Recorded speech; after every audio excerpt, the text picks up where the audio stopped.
Part two of chapter two. So the question is, why do constellations we see depend on latitude and time of year? The answer to the latitude is pretty clear. They depend on the latitude because your position on Earth determines which of these stars or group of the stars or constellations will remain below the horizon. So it really depends on where you are exactly. So I'm just going to go back to the same um, example that we use for rising and settings of the stars. If you were in the North Pole, exactly in the North Pole, okay, so if you were here, then this would be your horizon. So it really depends on where you are on Earth. Now, it also depends on the time of year because Earth orbit changes the apparent location of the sun among the stars. So in other words, uh, if you look at, let me try to explain it with a perfect drawing. So let's say that this is, at the center is the sun, and this is Earth rotating around the sun, and this is its orbit. Okay, so sun is at the center, sun, and this is Earth, and we are orbiting the sun every 365 days. Now, sun is blocking some of these stars, meaning that if you are here, these groups of stars will always be behind the sun. So you cannot, no matter what time of the day you're looking at it, they're always behind the sun. So if you're looking at them, you cannot see them because sun is blocking your view. Okay, even with the most powerful telescopes in the world, we cannot even get close to the sun.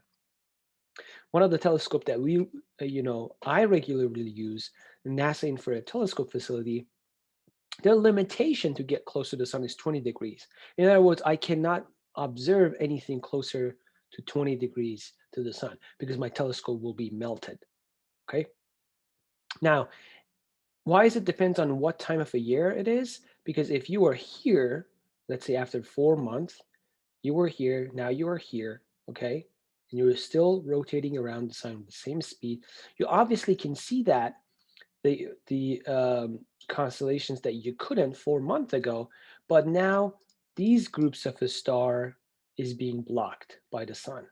So you cannot see these groups of the stars. So it really depends on what time of the year you are um, observing.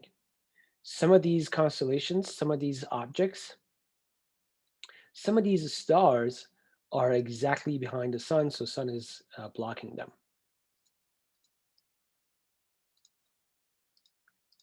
Now, as I said, we are getting to establish some better coefficients, some better coordinates.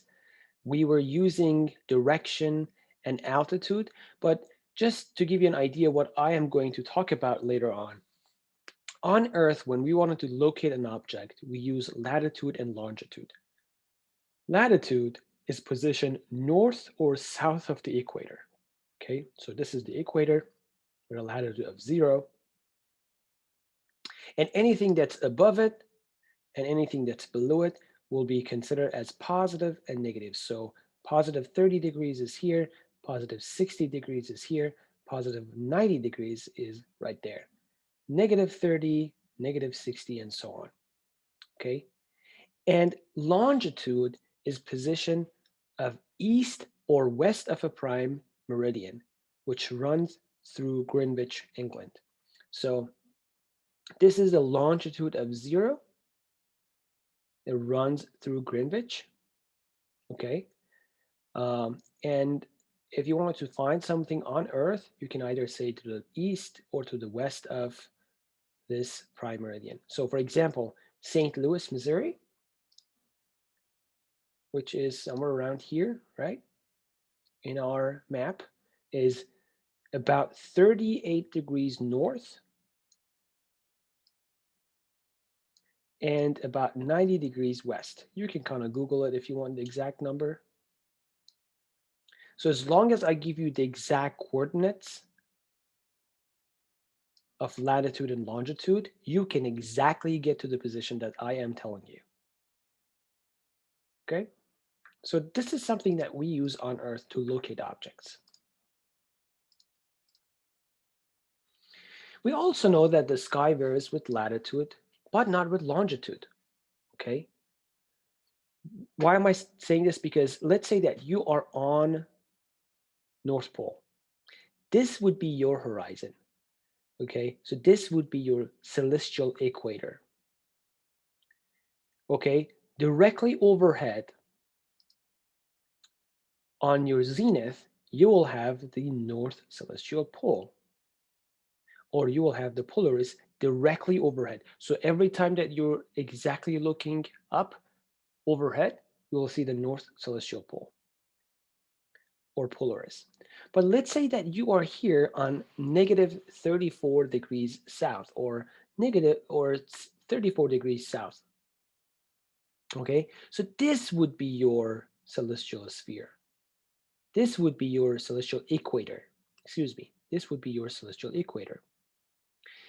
This point would be your zenith or point overhead. So the entire sky that you're looking at would change. And it only depends on latitude, how much you are north or how much you are south. But it's not changing with the longitude. Okay. So let's say that somebody is here and right here in the latitude of 60 degrees, and somebody is here at the latitude of 60 degrees, someone is here at the latitude of 60 degrees. These three people would have the same horizon, would have the same sky. Obviously, a little bit, one of them is a little bit further because one of them is a little bit, um, you know, closer when they see stars are rising and setting, but they see the same stuff because they are sharing the same horizon. Okay? I hope it makes sense. So, altitude of the celestial pole is equal to your latitude, which in St. Louis is 30 degrees, 38 degrees. Okay? I'll try to explain one more time. Altitude of the celestial pole, altitude is how much above the horizon things are. Okay? Is your latitude, which in St. Louis is 38 degrees. So let me try to uh, open a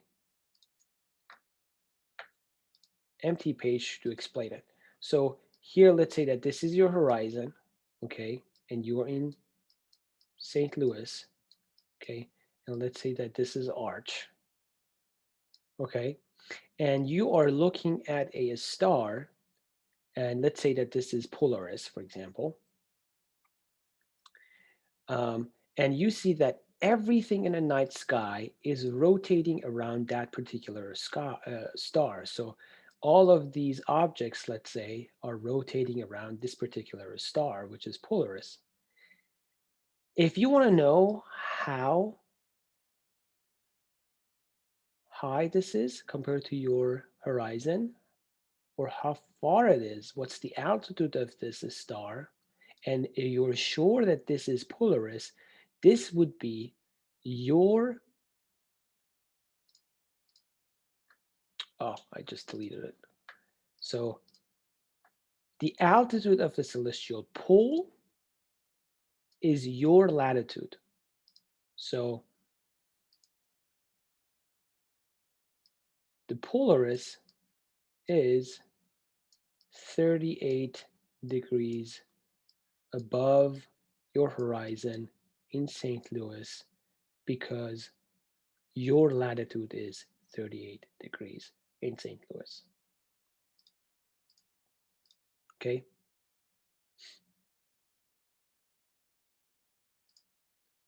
All right. So let's talk about this thought question. The North Star or Polaris is 50 degrees above your horizon. So you're somewhere and you're looking at the horizon and you're looking at the Polaris and you measure the distance from the horizon to the Polaris or polar star, North Star, and you find that it is 50 degrees due north. Now the question is, where are you? The answer is very simple. Going back to where we have this, altitude of the celestial pole is your latitude. What is the altitude of the celestial pole? It's 50 degrees. So you are 50 degrees north. So your latitude is 50 degrees north. It's that simple. and this is the exact reason that I was talking about it. So since Earth is rotating around the sun, Earth is rotating around the sun is blocking our view. For example, if you are here in May 21st, sun is blocking a particular group of stars, so you cannot really see them.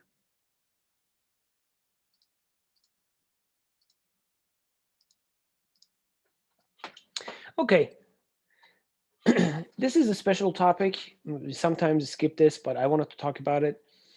One of the questions that I usually ask students in class is that how long is a day?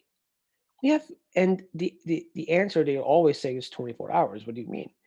The true answer is what day are you talking about? Are you talking about the solar day or are you talking about the sidereal day? Okay. The solar day is the exact 24 hours, which is the time that it takes for the sun to get to the same position as it was before over a course of 24 hours in the sky. But the sidereal day is the time that it takes for Earth to rotate one full time or one complete rotation. Let me try to explain it using this figure right here. So let's say that this guy is standing here and pointing its finger to the sun, which is at the table here at the center of the circle. And the guy is starting to rotate, okay? Starting to rotate around itself 180 degrees and 360, back to where it was. So 180, 360. It is back to its original direction. But is it pointing is it pointing its finger towards the sun again? No, because not only it's rotating around itself, it's also rotating around the sun. So in order for this guy to point its finger towards the center of table or towards the sun again, it needs an additional time of rotation, which is about 4 minutes. Okay. So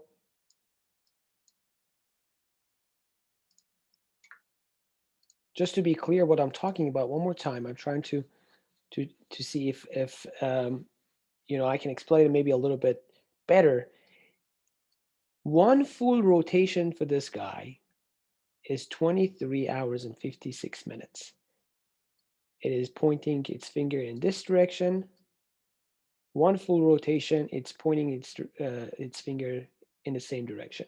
But in order for it to go back towards the sun again, it needs an additional time. It needs an additional rotation of how much? 4 more minutes. So that's why 23 hours, 56 minutes plus 4 more minutes is equal to 24 hours. So if I ask you how long is a day, your response should be what type of day you're talking about. Are you talking about a solar day or are you talking about a sidereal day?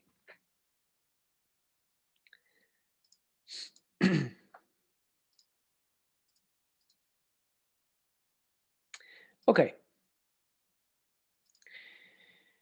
so um, 2.2, or the second part of our chapter 2, we wanted to talk about why do we have seasons of Earth? What causes the seasons of Earth? Do we have seasons on other planets? What is really causing that? How does the orientation of Earth's axis change with time? Now let's take a look.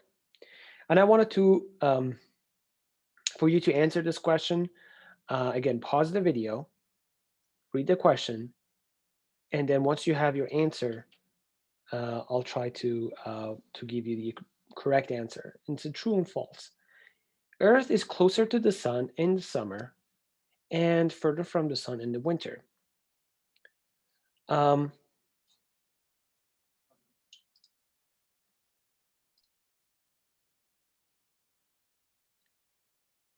and then there is a hint here.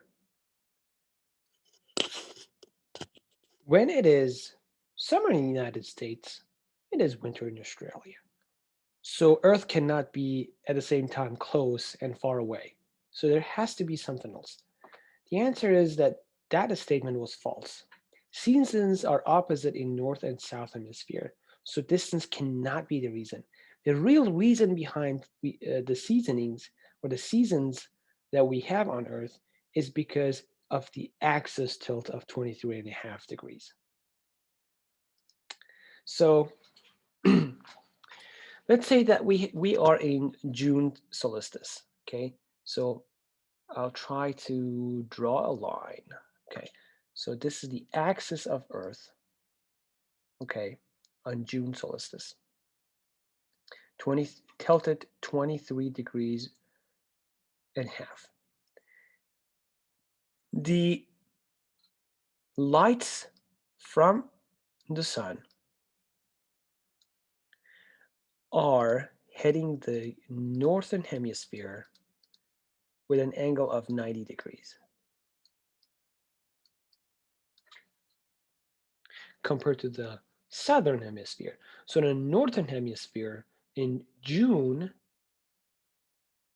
it is summer and it's hot, and the southern hemisphere, it's winter. The arrangement switches when it goes to December. So in December solstice,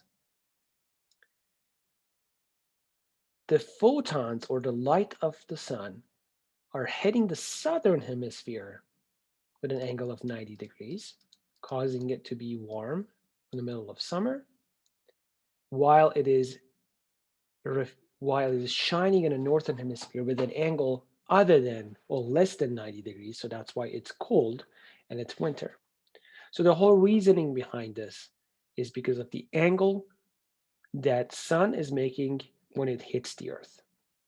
It has nothing to do with how far of closer or further away the you know the earth is.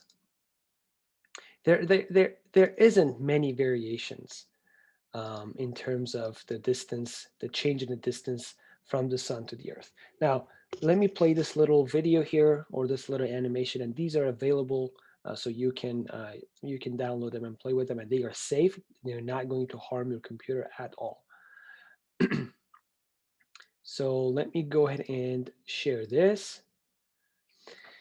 So angle of 90, and then as you are moving your hand, this angle change from 90 degrees to something less than 90 degrees. Okay. And this is what I was talking about. So only in a particular time through the Earth's orbit, you have both moderate weather on both hemisphere. So right now, the sun is shining on the northern hemisphere with an angle of 90 degrees, as you can see. So it's summer in the northern hemisphere. As the Earth rotates, right now it's either autumn or spring, and now it is shining to the southern hemisphere with an angle of 90 degrees. So that's why it was summer. Now again, back at this point, you have the length of day and night to be exactly equal, okay? And it's called um, spring equinox or autumn equinox. This is where the length of a day and length of night are the same no matter where you are. And it's relatively moderate temperature everywhere.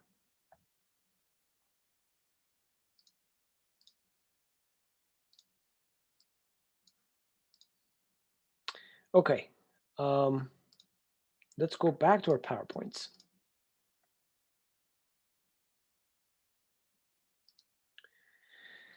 So,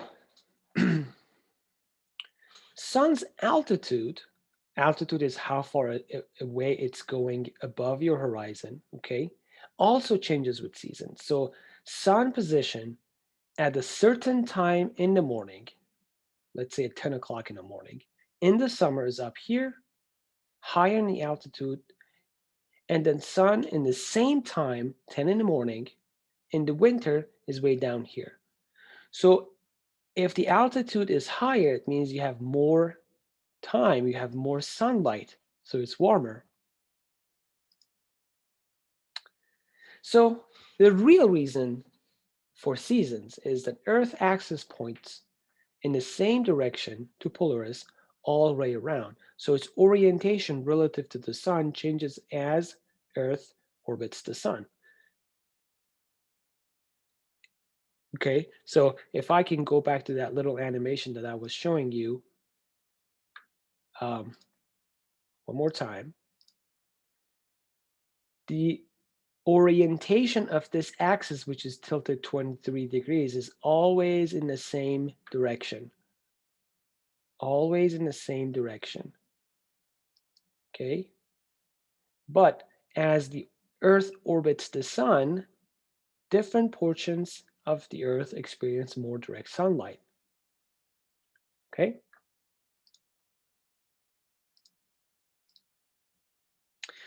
Summer occurs in your hemisphere when sunlight hits it more directly. Winter occurs when its sunlight is less direct. Axis tilt is the key to the seasons. Without it, we would not have seasons on Earth. Now, it's important to note that the variations of Sun and Earth distance is very, very small. It's about 3%, and that's not causing so much variations. Other objects, such as Pluto in this case, can experience a greater amount of variations through their orbit, and that causes a huge change um, in their seasons. Okay, so the 3% is not really that much, but for something like Pluto, which is 20 something percent or even more, it it is a great factor. So we defined four special points. Okay, we defined four special points: summer solstice, which is June; winter solstice, which is December; spring or vernal equinox; and fall or autumnal equinox. These are the 4 points: June solstice, December solstice, um, fall or September equinox, and March or spring equinox or vernal equinox. They're all we can use. You can say March equinox, you can say spring equinox, you can say vernal equinox. They're all the same. Now, sun path in the equinoxes, either the fall equinox or spring equinox, it exactly starts, no matter where you are on Earth, it exactly starts from east and ends exactly in west. No matter where you are, you would see the same thing. But the sun path on June solstice, it starts further away, so it starts from east north, spends a higher amount of time on the sky, and it ends on the northwest. So it spends a huge amount of time in the night during the 24 hours rotation. On the other hand, December solstice is the sun path will be relatively very, very less time. So that's why it's almost dark when it's like 4:30 in the afternoon in the winter, because the time that sun rises and it sets, it was just for a few hours.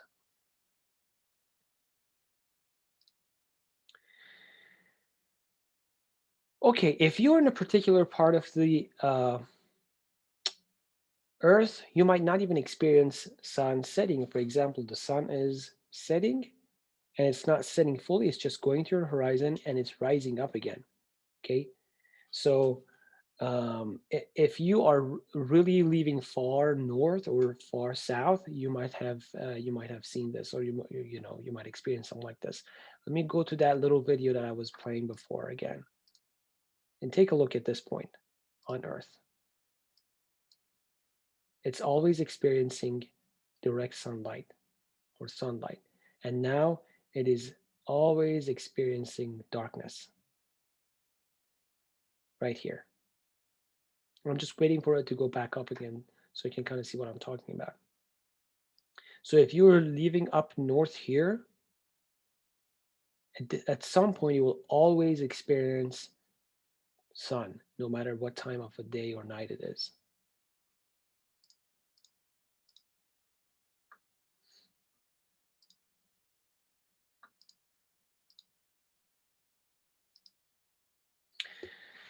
So how does the orientation of the Earth axis change? So the axis that we were talking about, which is tilted 23 degrees, is doing one full rotation about 26 to 27,000 years.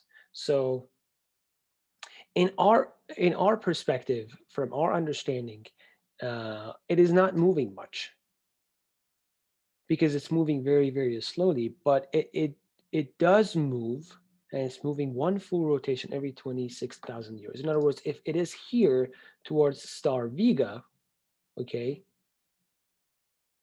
26,000 years later, it will still be in the same direction. If it is today, it is the axis is pointing towards Polaris. 26,000 years later, it will still be towards the Polaris. But obviously, that's not the case. Obviously, 13,000 years, it will be towards another star. Okay, so that's why the orientations of seasons will change. So 13,000 years from now, in the middle of summer in May, it will not be warm anymore in the northern hemisphere. It will be cold. So the orientation of seasons for north and south hemisphere will be flipped 13,000 years from now. So that's why in the northern hemisphere or North America, or Europe, or the countries in the northern hemisphere, the Christmas will not be in the middle of winter with snow. It will be in middle of summer. It will still be in December, but it will be warm, if that makes sense, because the orientation of the axis will change. So if you keep the same names for our seasons as it is right now, then the seasons will flip between north and south hemisphere.